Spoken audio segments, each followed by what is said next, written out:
ação específica, que é a ação de interdição. E aí a ação de interdição busca exatamente escolher alguém para assistir esse incapaz na prática dos seus atos, por meio de um instituto chamado de curatela. Isso é foco de estudo de processo civil. Tranquilo? Isso é a pessoa natural. Em regra, a pessoa natural só adquire personalidade com a maioridade, com os 18 anos.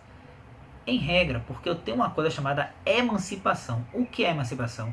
A emancipação é a antecipação da aquisição de capacidade. Capacidade civil plena. A antecipação, a emancipação, ela antecipa esses efeitos. Em vez de adquirir a personalidade. Personalidade não, desculpa. Em vez de adquirir a capacidade. Com os 18 anos, o sujeito pode adquirir essa capacidade antes dessa data. E a emancipação vem prevista aqui no artigo 5º, que diz assim: a menoridade cessa aos 18 anos completos, quando a pessoa fica habilitada à prática de todos os atos da vida civil. Beleza? Então a gente tem 18 anos, capacidade civil plena, capacidade de fato, é o que a gente falou há pouco tempo. Parágrafo único. Cessará para os menores a incapacidade. Peraí que minha cachorra tá tendo pesadelo. Boa, muito obrigado. Vamos voltar. Cessará para os menores a incapacidade. Inciso 1. Pela concessão dos pais ou de um deles na falta do outro, mediante instrumento público, independentemente de homologação judicial, ou por sentença do juiz ouvido o tutor, se o menor tiver 16 anos completos. Aqui nesse inciso 1, ele me traz duas espécies de emancipação. A primeira é chamada emancipação voluntária. A emancipação voluntária é aquela dada pelos pais aos filhos. Os pais chegam e falam: olha, meu filho, está na hora de você ser emancipado. Quais são os requisitos para a emancipação voluntária? Primeiro, instrumento público. É o que está aí, instrumento público. E segundo, ter pelo menos 16 anos de idade. Cuidado, não precisa de homologação judicial. Basta instrumento público e ter pelo menos 16 anos de idade. Essa emancipação voluntária ela é irrevogável. Uma vez concedida, não pode depois se arrepender e retirar. Irrevogável. Não se revoga pela vontade dos pais. Agora, cuidado. A emancipação voluntária não retira a proteção ao menor no tocante aos seus direitos. Então, um incapaz emancipado, um menino de 17 anos, que é emancipado, caso ele cometa um ato equiparado a crime, ele responde pelo ECA, ele não responde como adulto. Assim como, caso ele cause dano a alguém, os pais ainda respondem por esses danos. Senão seria muito fácil, né? O pai emancipava, via que o menino é problemático, emancipava, e aí qualquer dano que o menino causasse, ele não responderia. Tá mais tranquilo, né? Mas não pode. A emancipação, ela garante capacidade, o menino pode realizar os atos da vida sem assistência, mas quanto aos direitos, não há uma grande mudança. Prática de infração, responde pelo ECA. Responsabilidade dos pais se mantém. Ótimo. A segunda parte desse inciso fala da judicial, que é concedida pelo juiz. O juiz pode conceder. Aqui ele fala, olha, ou por sentença do juiz ouvindo o tutor. Por que fala tutor e não os pais? Porque se tiver os pais, a emancipação vai ser voluntária. Não vai precisar do juiz. A emancipação judicial ocorre quando o menino não tem os pais. Então ele tem um tutor. E esse tutor ele se manifesta no sentido da emancipação do menino e o juiz decide por meio de uma sentença.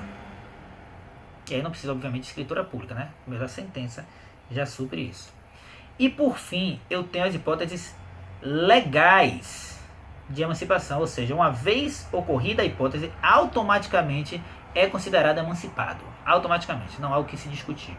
Ocorreu alguma dessas hipóteses, não precisa de manifestação dos pais, não precisa de manifestação do juiz, não precisa de escritura pública, não precisa de homologação. basta que ocorra uma dessas hipóteses. Por isso se chama de emancipação legal, decorre diretamente da lei. E vem aqui, inciso 2, pelo casamento. Menino casou, 16 anos, com a menina, 16 anos, são considerados capazes. Cuidado com a mudança legislativa de 2019, que não admite mais o casamento para pessoas com idade inferior à chamada idade núbil. Antes podia com suprimento dos pais ou suprimento judicial. Não pode mais. E se divorciar, imagine, casou com 16, divorciou com 17. Volta a ser incapaz? Não. Uma vez adquirida a capacidade, você não perde essa capacidade em razão disso. A não ser que o casamento seja o quê? Nulo. Se o casamento for declarado nulo, aí tudo bem, perde sim a capacidade, porque a nulidade entende que não houve produção de efeitos. Mas casou, divorciou, não volta a ser incapaz. Mantém-se a capacidade. Inciso 3. Pelo exercício de emprego público efetivo. É emprego público efetivo. Se bem que eu falei efetivo porque você tem outras espécies que vão estar em direito administrativo.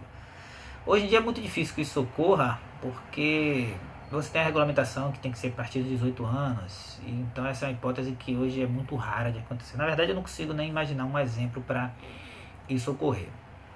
Inciso 4. Pela colação de grau em curso de ensino superior. Isso aqui é o gênio, né? O menino que se adquire um grau superior, se forma numa faculdade antes dos 18. Também pode ser muito rara, mas caso exista, ele é considerado capaz. Até porque não tem lógica. Esse menino já provou que ele tem todo um discernimento para realizar os atos da vida civil. É uma exceção, à regra. Então, ele é considerado capaz sim, sem nenhum problema. E o último caso, pelo estabelecimento civil ou comercial ou pela existência de relação de emprego, desde que, em função deles, o menor com 16 anos completos tenha economia própria. O requisito aqui, novamente, é 16 anos e economia própria. É o menino que consegue se sustentar sozinho pelo seu estabelecimento, empresário, ou em razão de um emprego. É o caso que dizem que de Silvio Santos, né? Eu não tenho certeza, mas é o boato que dizem que ele começou muito novo e já tinha um dinheiro para se sustentar. Se for o caso, com 16, 17 anos, monta uma empresa, esse pessoal aí de startup, esses meninos, se der certo, antes dos 18, ele já é considerado emancipado.